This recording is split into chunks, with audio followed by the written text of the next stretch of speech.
Graça e paz, é um prazer estar aqui com você mais uma vez e hoje quero trazer uma reflexão de coisas obviamente maravilhosas que a palavra de Deus nos ensina.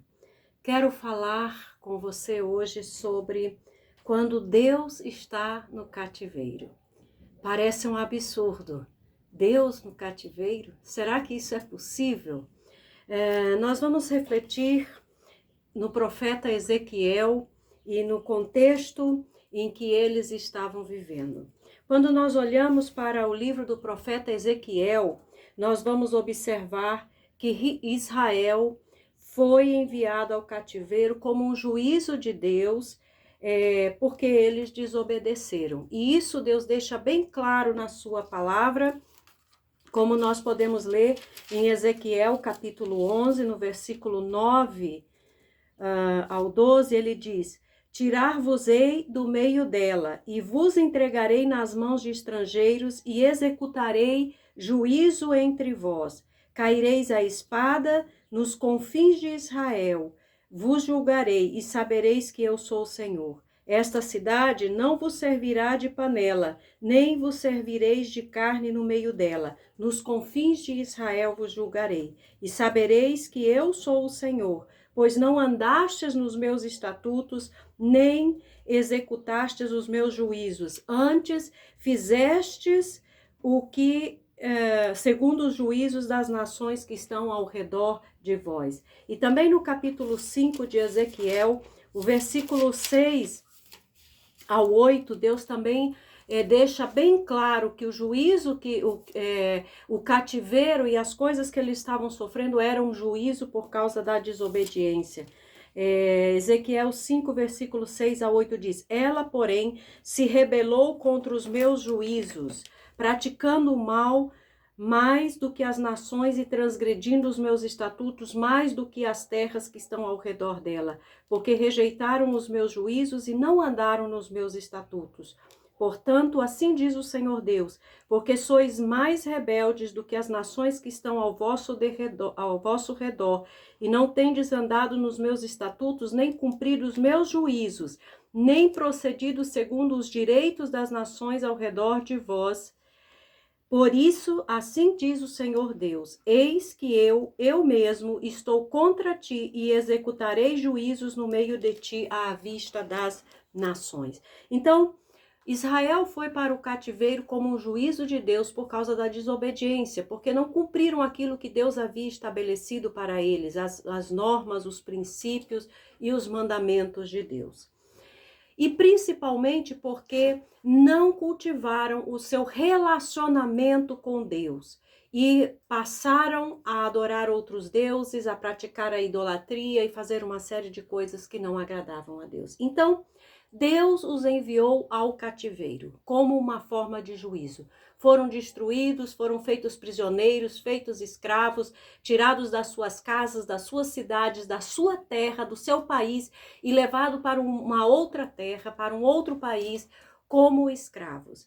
E neste lugar, que era a Babilônia, evidentemente, certamente, como Israel se sentiu? Se sentiu abandonado, se sentiu esquecido, sozinho e desamparado. Penso que certamente eles pensaram que Deus os havia esquecido completamente, que Deus os havia rejeitado completamente e que eles estavam só naquele lugar.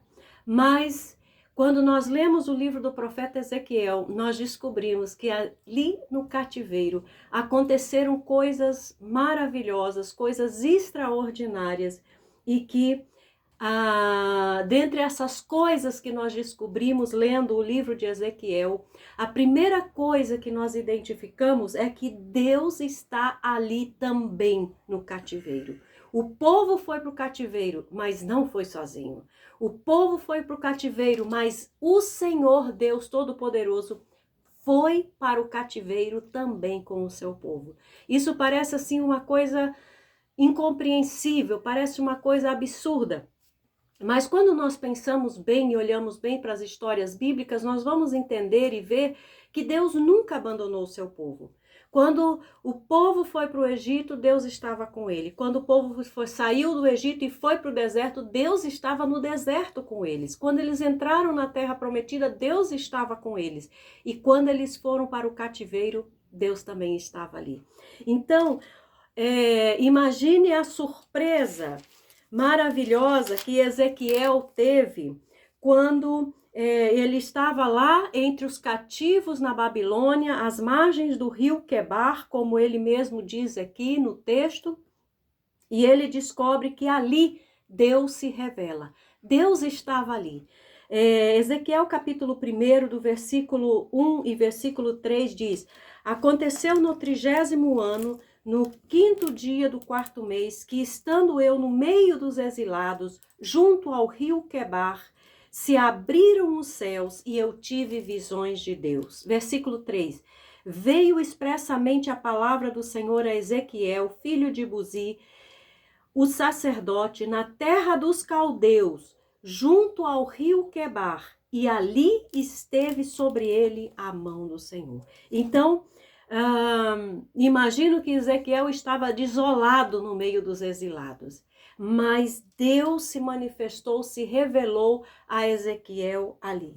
E então nós vamos descobrir uma série de coisas que acontecem com Ezequiel ali naquele contexto do cativeiro. Primeiro, no versículo 28 desse capítulo 1, nós vamos ver que Deus fala com Ezequiel e Ezequiel ouve a voz do Senhor. No versículo 28 diz: como o aspecto do arco que aparece na nuvem em dia de chuva, assim era o resplendor em redor. Esta era a aparência da glória do Senhor. Vendo isto, caí com o rosto em terra e ouvi a voz de quem falava. Ali no cativeiro, Ezequiel ouviu a voz de Deus.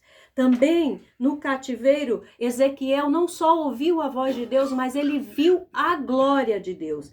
No versículo 28 que nós acabamos de ler, ele diz: esta era a aparência da glória do Senhor. Vendo isto, caí com o rosto em terra. Então, Ezequiel viu a glória de Deus. E também no capítulo 3, no versículo 23, está escrito: levantei-me e saí para o vale, e eis que a glória do Senhor estava ali, como a glória que eu vira junto ao rio Quebar, e caí com o rosto em terra.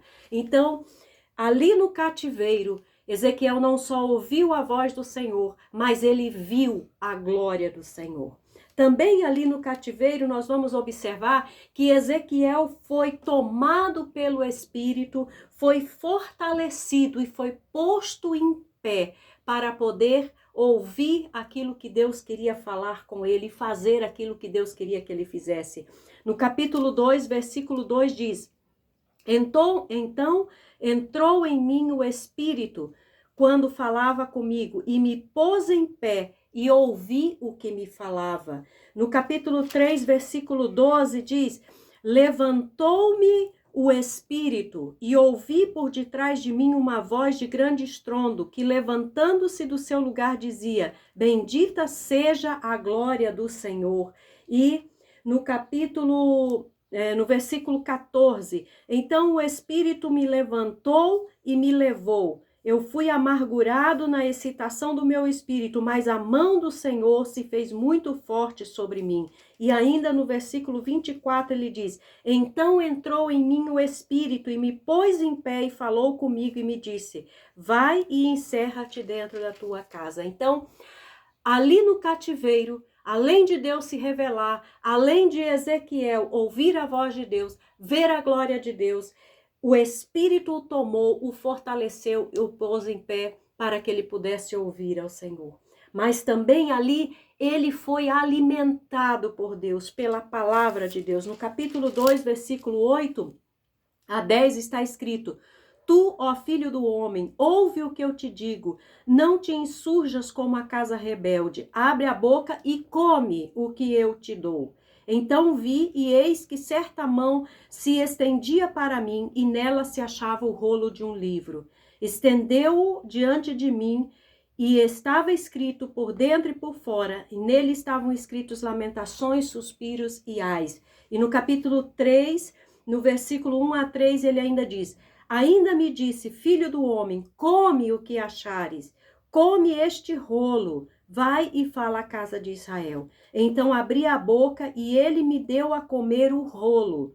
E me disse, filho do homem, dá de comer ao teu ventre e enche as tuas entranhas deste rolo que eu te dou. Eu o comi e na boca me era doce como mel. Então ali no cativeiro, Ezequiel foi alimentado pela palavra do Senhor, foi fortalecido, foi suprido de tudo que ele necessitava com a palavra de Deus. E além disso tudo, ali no cativeiro, onde parecia impossível, onde parecia que Deus não estava, onde eles eram escravos, onde eles estavam abandonados e esquecidos, sofrendo o juízo de Deus por causa da desobediência, foi ali que Deus chamou Ezequiel, que Ezequiel ouviu o chamado de Deus. No capítulo 2, versículo 3 diz: e ele me disse, filho do homem, eu te envio aos filhos da casa de Israel, às nações rebeldes que se insurgiram contra mim. Eles e seus pais prevaricaram contra mim, até precisamente ao dia de hoje. E no capítulo 3, versículo 17, ele diz: filho do homem, eu te dei por atalaia sobre a casa de Israel. Da minha boca ouvirás a palavra e os avisarás da minha parte. E se você ler com mais detalhes esses capítulos, você vai observar mais detalhes também das instruções, dos detalhes do que Deus falou no momento em que estava chamando Ezequiel. Então, a primeira coisa que nós descobrimos é que Deus estava no cativeiro junto com o seu povo. E ali no cativeiro, ele chamou e fez todas essas coisas maravilhosas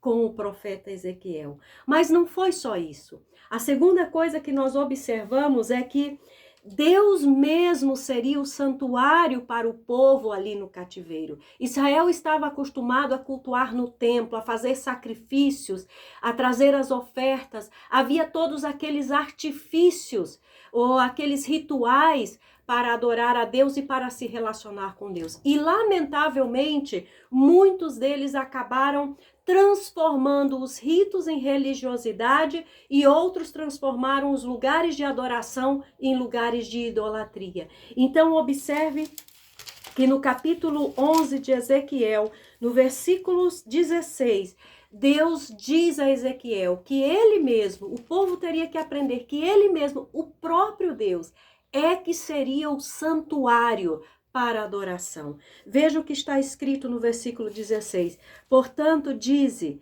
assim diz o Senhor Deus, ainda que os lancei para longe entre as nações e ainda que os espalhei pelas terras, todavia lhes servirei de santuário por um pouco de tempo nas terras por onde forem. E interessante que a tradução em espanhol diz que o Senhor seria um pequeno santuário para o povo. É um pouco diferente a tradução. Deus seria um pequeno santuário. Eles estavam acostumados com um templo esplendoroso, grandioso. E agora eles teriam que se aprender a adorar, a relacionar-se diretamente com Deus. Cada um. Era um relacionamento pessoal como Deus desejava. Não haviam sacerdotes, não haviam levitas, não haviam altares, não haviam sacrifícios, não havia templo, não havia nada. Mas ali no cativeiro o povo precisava aprender e aprendeu que o santuário era Deus mesmo e que precisavam relacionar-se pessoalmente com Deus e não simplesmente terem um culto religioso como eles estavam acostumados. Que coisa maravilhosa! Eles estavam no cativeiro, mas Deus estava ali com eles. E a coisa mais incrível, pelo menos que me impressiona, que me chama muita atenção, é que Deus mesmo seria o santuário para o povo ali, para que eles pudessem adorar a Deus e cultuar ao Senhor. Em terceiro lugar, nós aprendemos que ali no cativeiro, Deus mudaria o coração deles por um novo coração, para que eles fossem capazes de obedecer o que Deus tinha estabelecido e viver de acordo com a vontade de Deus. No capítulo 11 ainda, no versículo 19 e 20, está escrito: dar-lhe-eis um só coração, espírito novo porei dentro deles. Tirarei da sua carne o coração de pedra e lhes darei um coração de carne, para que andem nos meus estatutos e guardem os meus juízos e os executem. Eles serão o meu povo e eu serei o seu Deus. E isso aqui também, irmãos e amigos, é uma coisa maravilhosa. Sabe por quê? Porque o homem é incapaz de mudar a sua índole, o seu coração de pedra, o seu coração pecaminoso. O homem só pode ter um coração novo, um coração transformado, um coração capaz de obedecer a Deus, de fazer a vontade de Deus, quando o próprio Deus transforma, troca o coração deste homem. Quando o próprio Deus conduz essa pessoa ao novo nascimento, ela se torna uma nova criatura. E aí sim, pode obedecer a Deus. E aí obedece não mais como um meio simplesmente de tentar agradar a Deus ou de se justificar diante de Deus. Mas ela obedece porque ela foi justificada por Deus, porque foi transformada por Deus, porque agora é uma nova criatura, porque agora ela pode obedecer a Deus. Porque o seu coração é um coração preparado, um coração pronto, um coração capaz de obedecer à vontade de Deus. E aonde foi que Deus fez isso? Ali no cativeiro. Deus estava ali no cativeiro junto com o povo e ali Deus transformou o coração daquelas pessoas e lhes deu um novo coração, um coração que fosse capaz de obedecer. E a quarta coisa que nós aprendemos aqui, eu quero me deter aqui, porque são muitas coisas que nós aprendemos quando estamos lendo e estudando aqui o que aconteceu e como foi essa experiência de Ezequiel. Mas a quarta coisa que eu quero destacar é que ali no cativeiro, Deus os libertaria dos enganos e das mentiras.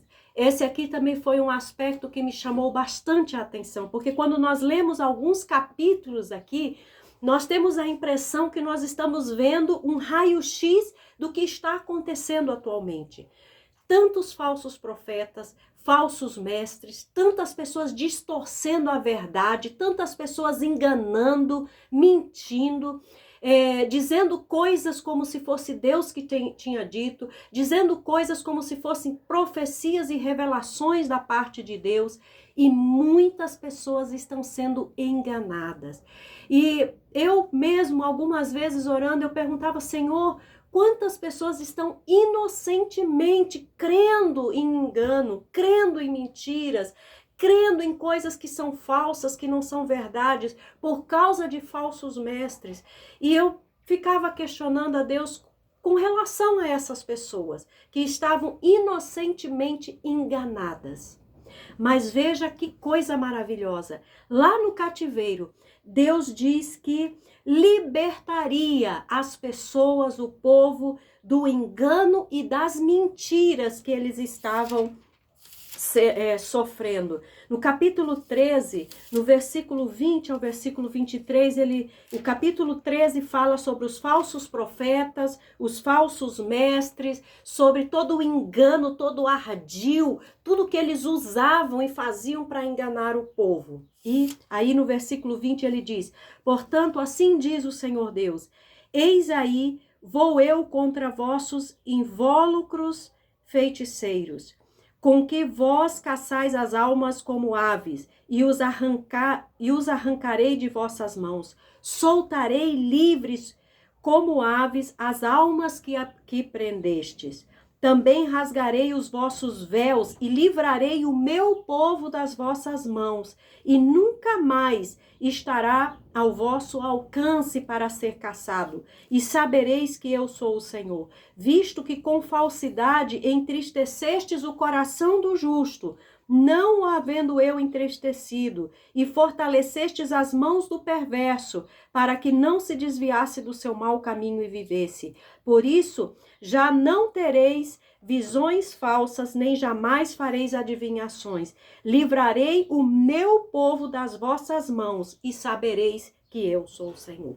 Ali no cativeiro, onde eles estavam talvez pensando esquecidos e abandonados, o Senhor estava ali. E ali Deus estaria libertando o seu povo do engano, das mentiras, de todas as coisas, de todos os ardis que haviam envolvido e enganado muitas daquelas pessoas por causa dos falsos mestres e dos falsos profetas.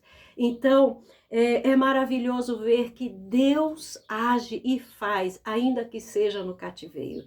Deus não deixa o seu povo sozinho e abandonado. Deus executa juízo, sim, por causa da desobediência. Deus é justo e Deus é santo, e Ele quer um povo santo. E ali no cativeiro, Ele age e faz todas essas coisas. Então, em conclusão, nós podemos dizer que Deus nunca deixou ou abandonou o seu povo, como Ele mesmo diz, e como está escrito no Salmo 27, o versículo 10, que diz assim, Salmo 27, versículo 10, porque se meu pai e minha mãe me desampararem, o Senhor me recolherá. E o profeta Isaías também, no capítulo 49, no versículo 14, ele diz assim, Isaías 49, capítulo 14, versículo 14, perdão. Mas Sião diz, o Senhor me desamparou, o Senhor se esqueceu de mim. Acaso pode uma mulher esquecer-se do filho que ainda mama, de sorte que não se compadeça do filho do seu ventre? Mas ainda que esta viesse a se esquecer dele, eu, todavia, não me esquecerei de ti. Eis que nas palmas das minhas mãos te gravei. Os teus muros estão continuamente diante de mim. Então, Deus nunca deixa e nunca abandona seu povo, ainda que ele esteja no cativeiro. Ele está onde o seu povo está, seja no deserto, seja na fornalha, seja na cova dos leões, ou seja no cativeiro. E nós lembramos também que Jesus, quando foi anunciado a Maria, o anjo disse que o seu nome seria Emanuel, Deus conosco. E mais, no capítulo 28 de Mateus, no versículo 20, quando Jesus dá a grande comissão para os seus discípulos, ele conclui dizendo, e eis que estou convosco todos os dias, até o fim. Todos os dias. Então, o Senhor está presente, não importa quais sejam as circunstâncias. E nessas circunstâncias, Deus pode fazer coisas maravilhosas e extraordinárias. Que coisas maravilhosas Deus fez ao seu povo, mesmo no cativeiro. Ouviram a Deus, viram a glória de Deus, foram fortalecidos e tomados pelo Espírito, alimentados pela palavra, chamados e aprenderam principalmente a ter um relacionamento pessoal com Deus, porque Deus mesmo era o santuário. Teriam um coração novo, apto para obedecer, e estariam livres, libertos de todo engano e de toda mentira. Então, quero deixar você com essa reflexão. Quando Deus está no cativeiro, e Ele sempre está aonde o povo dele está também, porque Ele não abandona e Ele faz coisas maravilhosas. Eu não sei se essas verdades, essas lições alegram o seu coração, fortalecem a sua fé, mas eu quero te dizer que eu sinto um regozijo enorme, uma alegria imensa em entender e ver como Deus é maravilhoso e como Ele faz coisas que aos olhos humanos, ao entendimento humano, podem ser impensáveis, podem ser impossíveis, podem ser absurdas, mas Deus faz. Ele está ali, Ele está com você, não importa qual seja a circunstância, e Ele faz coisas maravilhosas. Que o Senhor te abençoe ricamente, tenha uma boa semana e até o nosso próximo encontro.